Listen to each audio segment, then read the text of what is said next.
Après l'assassinat sauvage de Martinez Zogo, c'est au tour de sa compagne d'être en insécurité totale. C'était exactement il y a 2 semaines. Madame Diane Zogo se rendait chez son médecin. Sur le trajet, elle s'est rendue compte qu'effectivement, il y a 2 véhicules qui la filaient. Et il se trouve que le véhicule qui l'accompagnait, quand elle est rentrée le soir, le lendemain, on l'a trouvé cassé. J'ai les photos, toutes les vitres cassées. Et je peux vous dire qu'aujourd'hui, ils ont des chiens chez eux de 2h du matin à environ 4-5 heures. C'est des aboiements à tout va, ces chiens-là, et tous les soirs. Donc la question de la sécurité de Madame Zogo se pose sérieusement. Et de toutes les personnes du foyer. Maître Calvin Job ne passe pas par 4 chemins pour exiger de l'État qu'il assure la protection de la famille Zogo. Nous nous sommes rapprochés du secrétariat d'État à la Défense et de la DGSN par courrier, leur demandant de nous indiquer si les filatures dont elle faisait l'objet correspondaient à une mesure prise par les institutions pour assurer sa sécurité. Nous n'avons pas eu de réponse. Aujourd'hui, devant la commission, elle a réitéré ce besoin de sécurité. Non seulement elle, mais tous ceux qui vivent dans son domicile ne sont pas en sécurité à ce jour.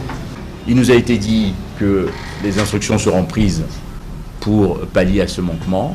Nous attendons, bien évidemment, le résultat, ou du moins ce qui sera mis en œuvre dans ce sens-là.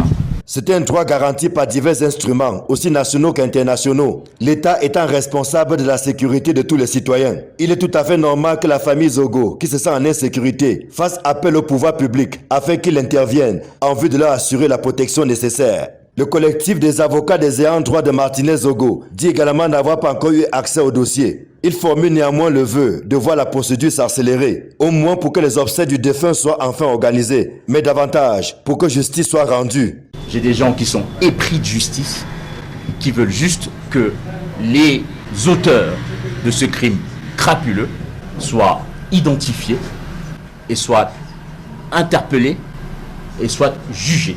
Voilà ce que la famille veut. Que ce soit X ou Y, ça importe peu. Parce qu'il faut respecter les lois et les règlements de la République et aussi des dispositions conventionnelles qui engagent le Cameroun. Il y a des choses qui n'ont pas été faites dans les règles de l'art. Donc il fallait rectifier. Notamment auditionner la principale plaignante. Ce qui a été fait aujourd'hui. Donc on va arrêter de vouloir discréditer les enquêteurs, de vouloir discréditer le travail du commissaire du gouvernement et de vouloir créer une affaire dans l'affaire. Quoi qu'il en soit, le souhait de la famille Zogo, dont la voix est portée ici par Maître Calvin Job, est que toute la lumière soit faite sur cet assassinat odieux qui fait couler beaucoup d'encre et de salive. On peut s'interroger sur la longueur et la durée. Mais il faut comprendre que nous sommes dans une affaire d'une exceptionnelle gravité, avec des protagonistes dont certains ne sont pas encore identifiés à ce jour. La question de la durée de l'enquête, la seule condition que nous avons posée dès le départ, c'est qu'il n'y aurait pas d'enterrement de Martinez Zogo avant la fin de l'enquête préliminaire.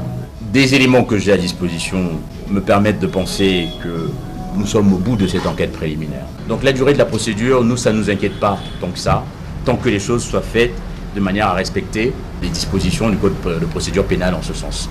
Entre interpellation, audition, renvoi pour complément d'enquête et sortie médiatique des avocats, l'affaire Martinez Zogo est loin d'avoir livré tous ses secrets et on ne perd rien à attendre.